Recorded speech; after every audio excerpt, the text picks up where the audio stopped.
Existe uma ilusão fascinante quando interagimos com a inteligência artificial hoje em dia. Sem dúvida. É quase instintivo. Pois é, nós escrevemos uma pergunta no ecrã, vemos aquele cursor a piscar durante uma fração de segundo e de repente as palavras começam a fluir com uma naturalidade assustadora. Sim, dá mesmo a sensação de que está ali alguém a pensar, não é? Exatamente. Há quase uma percepção de que existe um pequeno fantasma dentro da máquina, uma entidade consciente a ponderar a resposta perfeita. Mas a verdade é que se levantarmos o capô desta tecnologia, não há magia nenhuma ali dentro. Nenhuma mesmo. O que encontramos é matemática de força bruta, arquiteturas colossais e, acima de tudo, uma engenharia de otimização levada ao absoluto extremo. E na nossa exploração de hoje, o objetivo é desmontar este motor peça por peça. E temos a base perfeita para o fazer. Nem mais. Tivemos acesso a um material incrível. Estamos a falar das notas internas e da transcrição oficial da aula 3 do curso avançado da Universidade de Stanford, o CME 295. Um curso inteiramente focado em Transformers e nos grandes modelos de linguagem. Exato. E a nossa missão, para quem nos ouve, é pegar nestes conceitos académicos puros e traduzi-los de forma prática. Perceber, afinal, como é que ferramentas como o ChatGPT ou o Gemini operam realmente nos bastidores. E repara, mergulhando logo nessas notas de Stanford, há um detalhe técnico, quase cirúrgico, digamos assim, que o professor estabelece logo nos primeiros minutos. Isso dita as regras de tudo o que vamos analisar a seguir. Ora bem, Para quem já acompanha esta área de perto, a sigla LLM, de grande modelo de linguagem, é hoje atirada para qualquer conversa sobre inteligência artificial. Mas a definição académica atual é muito mais estrita do que as pessoas pensam. Num verdadeiro LLM moderno, o modelo tem obrigatoriamente de gerar texto novo. Na gíria da arquitetura dizemos que tem de ser decoder only. ou seja, utilizar exclusivamente o módulo descodificador da rede. Exatamente. Modelos titânicos históricos como o BERT da Google, por exemplo, que revolucionaram a área há uns anos, não entram nesta categoria moderna. O que é curioso, porque o BERT é gigantesco. É. Mas o BERT é encoder only. Ele analisa a frase de forma brilhante, compreende o contexto em ambas as direções, mas, repara, ele não prevê nem gera uma única palavra seguinte. E essa é uma distinção anatómica excelente, porque separa logo os motores que só fazem análise dos motores de criação pura, como o Llama ou o Mistral. Exato. Mas ao focarmos nestes motores de criação que engolem o texto e cospem palavras novas, deparamos logo com um pesadelo logístico. O problema da escala. Totalmente. Estamos a falar de modelos de código aberto que operam com centenas de milhares de milhões de parâmetros. Alguns até já ultrapassam a marca dos bilhões e foram treinados a ler trilhões de pedaços de palavras. É um volume de dados incompreensível para a mente humana. Pois, e a questão é, como é que se pega nesta montanha de processamento matemático para responder a uma simples pergunta sobre, sei lá, uma receita de bolo, sem fazer os servidores entrarem em combustão espontânea? Bom, esse é o primeiro grande trunfo da engenharia moderna que as notas de Stanford abordam. Num modelo tradicional, denso, sempre que a máquina precisa de gerar uma única palavra, ela ativa a totalidade da sua rede neuronal. Todas as ligações ao mesmo tempo. Todas, centenas de milhares de milhões de cálculos matemáticos para uma só palavra. É um desperdício colossal de eletricidade e de tempo. Completamente insustentável. Exato. A solução que a indústria adotou em massa chama-se Mixture of Experts, ou mistura de especialistas, frequentemente referida como MOE. E o grande truque arquitetónico aqui é onde isto é inserido. Na rede feed-forward, certo? Nem mais. É nessa camada que reside a esmagadora maioria dos parâmetros e do conhecimento estruturado do modelo. Ok, vamos tentar desconstruir isto visualmente para quem está a acompanhar. Pensemos nisto como uma analogia, que aliás a aula de Stanford foca muito bem. Imaginemos que entramos numa sala gigante e lá dentro estão especialistas de todas as áreas. Certo. Temos um matemático brilhante, um físico quântico, um químico orgânico e um historiador especialista na Revolução Francesa. Se tivermos nas mãos uma folha com uma dúvida complexa sobre equações, Não faz sentido nenhum pedir à sala inteira para tentar resolver o problema ao mesmo tempo, pois não? Desperdiçava-se a energia de toda a gente. Pois, o lógico é entregar o papel apenas ao matemático. E o mecanismo Moia faz exatamente isto, não é? A intuição base é rigorosamente essa. Mas, claro, a implementação técnica tem níveis diferentes. Inicialmente, a indústria testou o DanceMoi, onde todos os especialistas da sala continuam a olhar para o problema, mas a opinião do matemático tem um peso de 90% e a do historiador só de 1%. Mas isso não resolve o problema do consumo, pois não? Exato. Melhora a qualidade, mas não resolve o custo computacional medido em flops, as operações matemáticas por segundo. O verdadeiro salto acontece com o Sparse MOE, a mistura esparsa. Onde se desliga mesmo o resto da malta. Precisamente. Introduz-se uma rede minúscula antes de entrar na sala chamada roteador. Esse roteador analisa a palavra que está a entrar e decide ativar apenas o top K de especialistas. Normalmente, esse K é só 1 ou 2. Ou seja, se o modelo tiver 60 especialistas lá dentro, 58 ficam com o consumo de energia literalmente a zeros para aquela palavra. Nem mais. O que é fascinante aqui é que isto permite aumentar brutalmente a capacidade e o conhecimento da IA, sem aumentar o hardware necessário no momento do uso. Mas para lá, se pensarmos na lógica de um sistema que quer otimizar resultados rapidamente, isso não levanta um problema óbvio. Hum, Qual? Se o roteador é recompensado por encontrar a melhor resposta depressa, ele não vai simplesmente concluir que, sei lá, um ou dois especialistas são genericamente mais inteligentes e começar a mandar-lhes 80% das palavras todas. O sistema não colapsa viciado nos mesmos peritos. Olha, esse raciocínio é excelente. Isso descreve exatamente um fenómeno crítico que em engenharia se chama colapso de roteamento. Pois, fazia sentido. Se deixarmos a máquina aprender sozinha sem regras, ela tende a criar favoritos. O roteador vicia-se numa minoria e a grande maioria da rede atrofia por absoluta falta de uso durante o treino.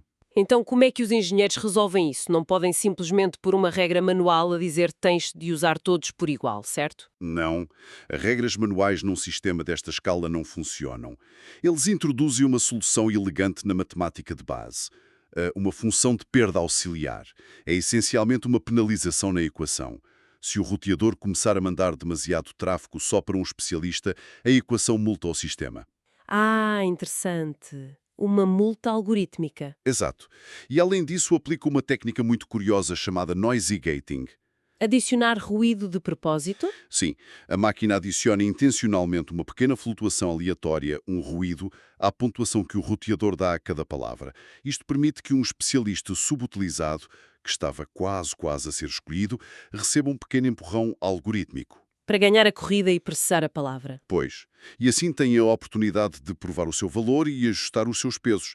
É o que mantém a equipa toda treinada de forma equilibrada. O que resulta naquelas visualizações inacreditáveis. A equipa da Mistral libertou um gráfico, que aliás é detalhado na aula de Stanford, que mostrava uma frase, onde cada palavra assumia a cor do especialista que a processou. Sim, esse gráfico é brilhante. O pronome e o verbo tinham uma cor, as palavras factuais tinham outra. É uma linha de montagem hiperfragmentada a acontecer a velocidades estonteantes e explica bem como o modelo Switch Transformer da Google conseguiu atingir 1,6 trilhões de parâmetros no passado, ativando só uma fração a cada momento. É o paradigma do crescimento sem explodir. Mas repara, com os especialistas certos ativados e o conhecimento processado, a IA depara-se com um verdadeiro teste final. Que é? Gerar a palavra seguinte. Exatamente. Qual é a próxima palavra? E é aqui que muita gente se confunde. Esta geração não é máquina a pensar em frases inteiras. É sempre a amostragem a partir de uma vasta distribuição de probabilidades matemáticas. E é aqui que a coisa fica mesmo interessante, porque entra um dilema conceptual, onde a nossa lógica humana costuma falhar. Pensemos assim. A máquina processou o contexto e calculou que a próxima palavra tem 80% de probabilidade de ser urso e 20% de ser peluche. Certo. O instinto básico diz-nos que, para ser exata, a máquina deve escolher sempre a probabilidade mais alta. os 80%. O que chamamos de greedy decoding, ou descodificação gananciosa. Pois, mas espera lá, por que escolher uma palavra com 20% de probabilidade estatística de estar correta em vez daquela que tem 80%? Não queremos que a máquina seja sempre o mais exata possível? Instintivamente sim, mas na prática da linguagem, a exatidão local pode destruir a fluidez global. O greedy decoding sofre de falta de visão de futuro. Se escolheres sempre a palavra estatisticamente mais óbvia no momento exato, podes encurralar a máquina numa estrutura gramatical terrível de 5 palavras mais à frente. Ah, faz sentido. Para um manual de instruções ou código de programação médica, onde queres respostas exatas, a previsibilidade é ótima. Para esses casos, desenvolveu-se até o Beam Search, que testa os caminhos mais prováveis em simultâneo. Testa várias ramificações da frase ao mesmo tempo e escolhe a melhor. Exato. Mas o problema matemático do Beam Search é que as probabilidades vão sendo multiplicadas umas pelas outras. E como são números entre 0 e 1, o valor final vai encolhendo em direção ao zero absoluto. Quanto mais longa a frase, mais penaliza a resposta. E convenhamos, produz testes incrivelmente aborrecidos e demasiado seguros, não é? Nem mais. É por isso que os chatbots modernos usam a amostragem, o sampling.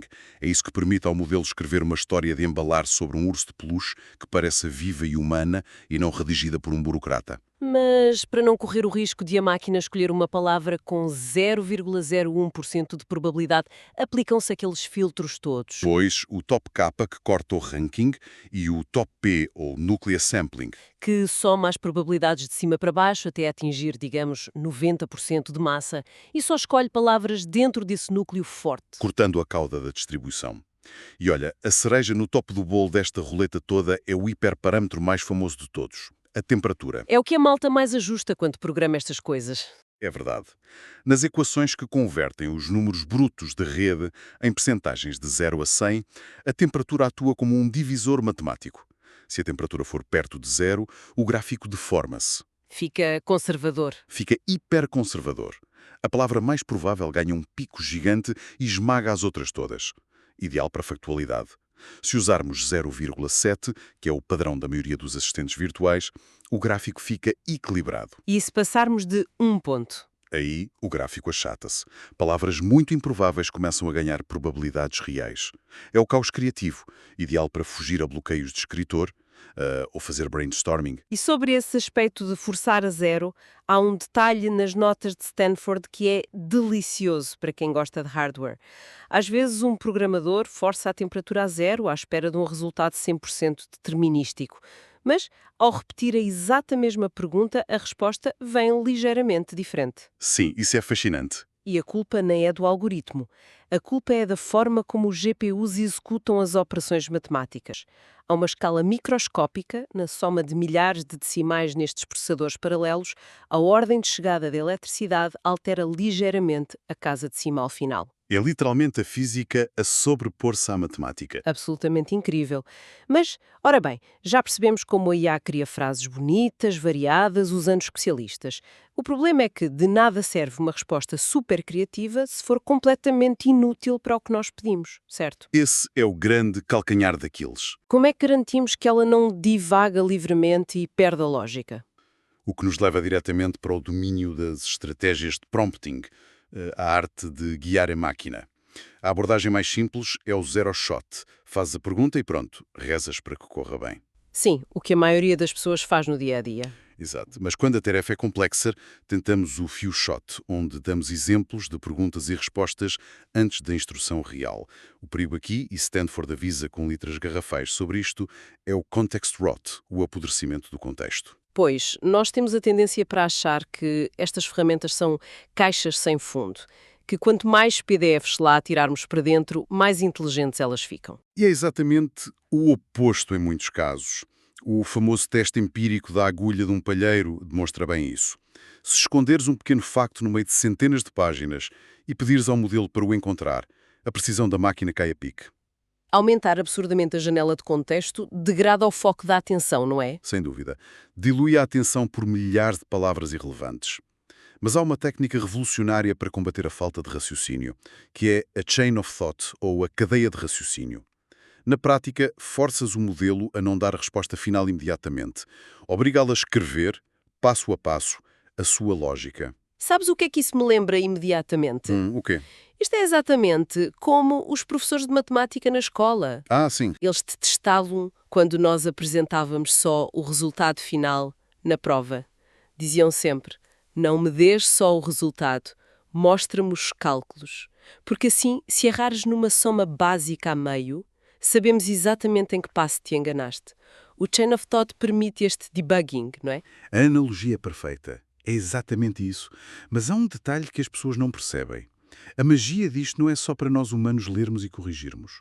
O facto de a máquina escrever esses passos altera mecanicamente a forma como ela processa o resto. Como assim, mecanicamente? Repara, a arquitetura calcula a palavra seguinte baseada em todas as palavras anteriores do ecrã. Se ela tentar saltar para o resultado de um problema lógico de repente, tem de resolver abstrações imensas num só ciclo oculto. Ao forçá-la a escrever passo a passo, se A é maior que B, estamos fisicamente a injetar âncoras lógicas na janela de leitura da máquina. A saída dela transforma-se na própria entrada que a vai guiar a seguir. Nem mais. O mecanismo de atenção já não tem de adivinhar o raciocínio. Ele lê os passos corretos que acabou de escrever e âncora-se neles. É genial.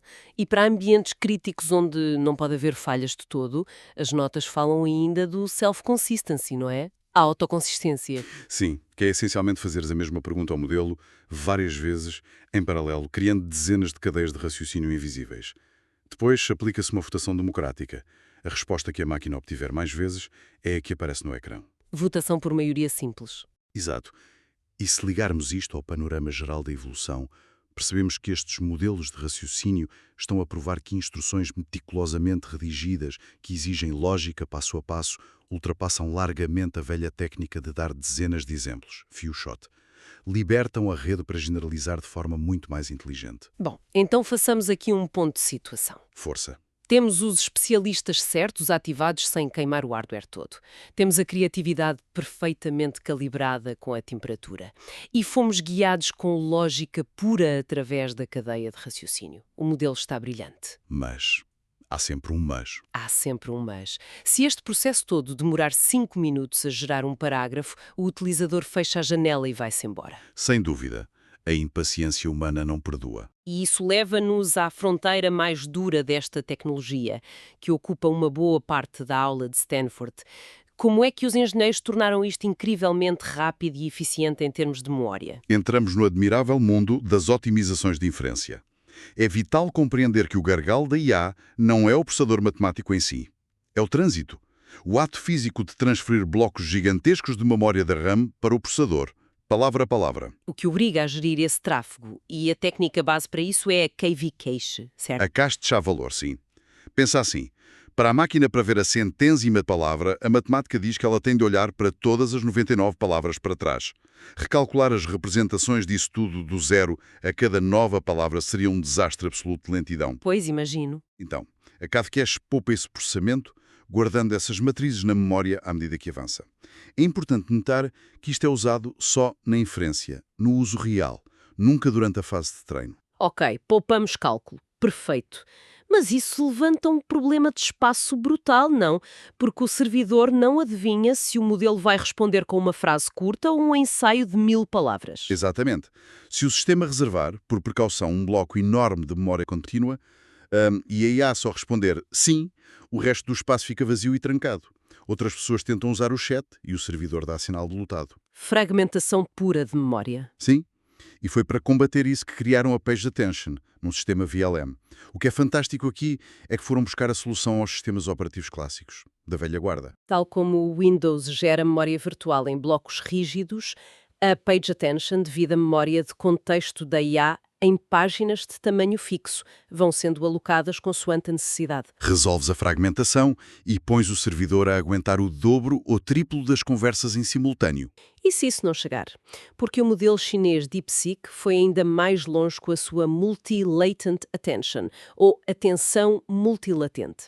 Em vez de simplesmente guardar as matrizes grandes, eles comprimem tudo numa dimensão muito menor, que depois é partilhada pelas várias seções de atenção do modelo. É verdade, poupa imensa RAM, mas o mais brilhante da compressão do DeepSeek não é só poupar espaço. Então, Quando forças a matemática riquíssima de uma palavra a passar por um funil tão apertado, a rede é obrigada a deitar fora o ruído de fundo. Tem de reter apenas a essência absoluta da palavra. Isto atua como uma regularização positiva fantástica. O modelo, incrivelmente, fica mais focado e robusto. Cortamos custos e ainda ficamos com uma máquina mais precisa. É obra.